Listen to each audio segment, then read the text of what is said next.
आप सभी को नमस्कार। दोस्तों, आज हम अगले चरण के अंदर बात करेंगे चतुर्थ भाव के बारे में कि कुंडली का जो चतुर्थ भाव होता है वो क्या रिप्रेजेंट करता है या किन कारकों को रिप्रेजेंट करता है। आज हम इसी विषय में आपसे चर्चा करने के लिए यहाँ पर उपस्थित हुए हैं।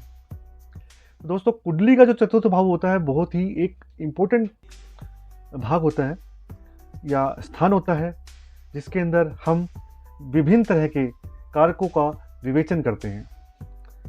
सबसे पहले हम चतुर्थ भाव से देखते हैं माता से संबंध, कि आपकी माता से आपका संबंध कैसा रहेगा, या माता का स्वास्थ्य कैसा रहेगा, या माता से आपकी कैसी बनेगी या नहीं बनेगी, या माता से आप दूर रहेंगे। ये सब चीज़ें हम चतुर्थ भाव से आकलन करते हैं। अगर माता ज़्यादा बीमार रहती है दोस्तों, तो उसका वजह हो सकती है कि आपके चतुर्थ भाव के अंदर कोई ऐसा प्लैनेट बैठा हो जिसकी स्थिति ठीक ना होने की वजह से आपके माता के स्वास्थ्य के संबंध में या माता के सुख में कमी आ सकती है या बढ़ोतरी भी हो सकती है। तो इसी निर्देशा के अनुसार चतुर्थ भाव बहुत ही इम्पोर्टेंट भाव होता है। जो अगली जो चीज़ होती है तो सबकी फेवरेट होती है संपत्ति, वेल्थ वाला पार्ट जो होता है वो भी हम चतुर्थ भाव से ही इसका विशेष रूप से आकलन करते हैं कि आपके पास पैतृक संपत्ति का कितना संयोग रहेगा, कि आपको आपके पुरखों की जो संपत्ति है वो आपके पास में होगी या नहीं होगी, आपको एंसेस्टर प्रॉपर्टी मिलेगी नहीं मिलेगी, इसको भी इसी से देखते हैं। सपोज करो कि अगर मान लो कि ये चतुर्थ भाव के अंदर तीसरा नंबर की राशि बैठी है और यहाँ पर अगर बुध देव बैठे हैं,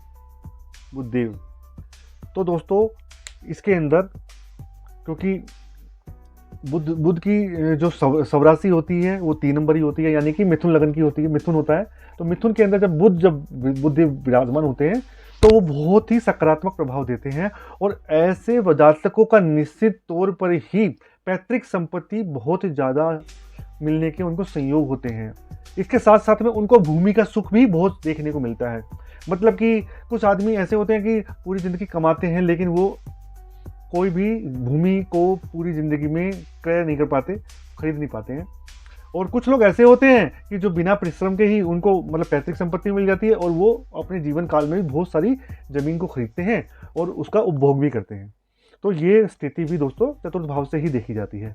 और इसका कारक जो भी ग्रह होता है, जो चतुर्थ भाव का, अगर सपोज आपका बुध देव अच्छी स्थिति में बैठा है, आपकी कुंडली के अंदर किसी भी घर के अंदर बैठा हुआ है और बहुत ही अच्छी स्थिति में बैठा हुआ है, तो निश्चित तौर पर ही चतुर्थ भाव का जो फलादेश होगा आपके स्वरूप होगा, आपके अनुकूल होगा, और जिसकी वजह से ही आपके सुख और दुख के अंदर भी बढ़ोतरी होगी। अगर अच्छे भाव में है तो आपको एक हमेशा सुख का ही योग बनेगा, आपको उसका सुख मिलेगा, तो आपको उसी हिसाब से सुख और दुख की स्थिति का भी आकलन हम चतुर्थ भाव से ही करते हैं। अच्छा दोस्तों, अगली जो चीज़ है वो होती है वस्त्र और आभूषण। तो कुछ लोगों के पास में बहुत सारी आभूषण होते हैं, गहने होते हैं जो एकत्रित करते हैं, और इसी स्थिति से ही चतुर्थ भाव की स्थिति से ही हम वस्त्र और आभूषण की स्थिति को भी आकलन करते हैं। अगर आपके पास में भूमि के साथ साथ में अच्छी वेशभूषा आप पहनते हैं और आपके पास गहने आभूषण बहुत सारे एकत्रित कर रखे हैं जो आपको एंसेस्टर से भी मिले हुए हैं या आपने खुद की कमाई है अपने जीवन काल के अंदर, तो ये वाली स्थिति भी चतुर्थ भाव से ही संबंध रखती है।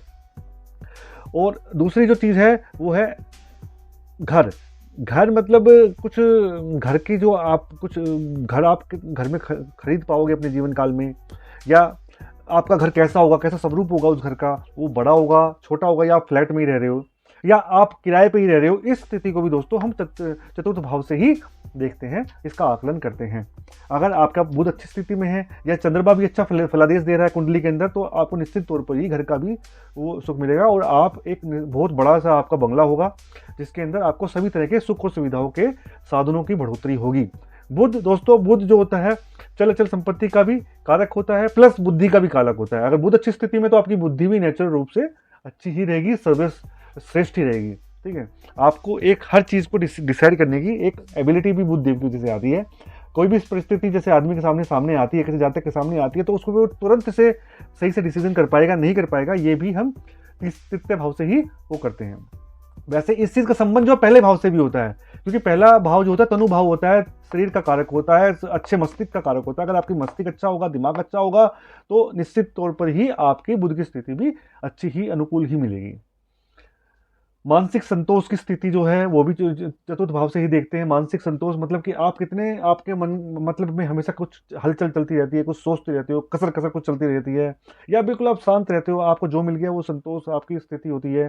तो मानसिक संतोष को भी इसी भाव से ही हम आकलन करते हैं, या इसका फलादेश भी इसी से ही करते हैं। कृषि भूमि, डायरेक्टली मैंने आपको बताया, भूमि से रिलेटेड कोई भी चीज़ हो वो हम चतुर्थ भाव से ही देखेंगे। चतुर्थ भाव से ही हम इसका आकलन कर सकते हैं कि कृषि कृषि भूमि आपके पास में कितनी रहेगी, आपको मिले, आपको पैतृक संपत्ति के रूप में मिलेगी, आपने अपने जीवनार्जन करी है। हो सकता है कि आपका तीसरी स्थिति के अंदर ऐसी कोई चीज़ नहीं हो कि भाई आपको पैतृक संपत्ति मिले, लेकिन आपका बुध इतनी अच्छी स्थिति में बैठा हुआ है, तो हो सकता है कि आप अपने जीवन अर्जन से ही बहुत अच्छी भूमि को, आपके पास कृषि भूमि हो, आपके पास अच्छा घर हो, बंगला हो, भूमि का सुख हो, चल अचल संपत्ति आपके पास में हो, तो ये सब चतुर्थ भाव की स्थिति से ही डायरेक्टली प्रोपोर्शनल होता है, प्रोपोर्शनैलिटी होती है इसकी, हम चतुर्थ भाव से देखते हैं। आपके जीवन में ठाठ बाट घर का सुख सब इसी से होता है। अगर आपके पास में अच्छा बड़ा सा घर है, सुंदर सा परिवार है, आपके बच्चे आपके अनुरूप ही आपके सभी आज्ञाकारी होते हैं, या आपको आगे से आगे ही सभी चीज़ें मिल जाती हैं कि आपको ज़्यादा परिश्रम करने की जरूरत नहीं पड़ती, और आपके बच्चे खुद ही पढ़ लिख के एक ऐसी स्थिति पे, ऐसे मुकाम पे पहुंच जाते हैं, तो ये भी इसी स्थिति से निर्भर करता है। संवेदनशीलता, आप कितने संवेदनशील हैं एक चीज़ को लेकर, किसी मुद्दे को लेकर। कुछ लोग होते हैं हल्के में लेते हैं किसी बात को, और कुछ बहुत ही गहराई से देते हैं, उसका गहन विश्लेषण करते हैं। तो ये चतुर्थ भाव की स्थिति से ही निर्भर करता है। अच्छा, और इसका जो हमारा स्वास्थ्य कारक होता है वो होता है छाती वाला हिस्सा। अगर हम छाती के हिस्से से रिलेटेड हमको कोई भी समस्या हमको देखने को मिल रही है, तो ये निश्चित तौर पर ही ये हमारी चतुर्थ भाव के प्रत्यक्ष रूप से देखने की वजह से देखने को मिलती है। हृदय रोग तो नहीं होगा आपको, वैसे हृदय रोग हमारा तीसरे भाव, चौथे भाव से और पांचवें भाव दोनों से देखा जाता है। तो दोस्तों, चौथे और पांचवें भाव की समस्थिति को देखते हुए ही हम इस चीज़ का फलादेश करते हैं कि जातक को हृदय रोग से संबंधित कोई समस्या तो नहीं है, या होगी, या हो सकती है। इसका हम प्रेडिक्शंस भी इसी से ही करते हैं। तो दोस्तों, ये हो गया चतुर्थ भाव का फलादेश, जिसके अंदर मैंने आपको मुख्य रूप से कुछ कारकों के बारे में आपके साथ इसका विवेचन किया है।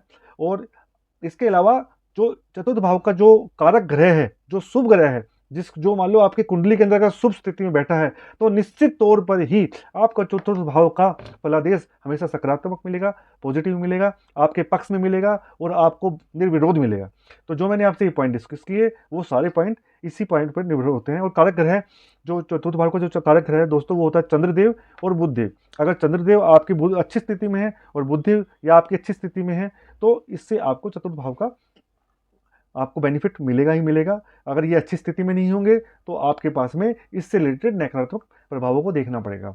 तो दोस्तों, मैं आशा करता हूं कि आप लोगों को आज का जो एपिसोड है, आज का जो लेसन है, उसके बारे में आपको एक विस्तृत जानकारी मैंने प्रदान करने की कोशिश की है, वो आपको समझ में आया होगा।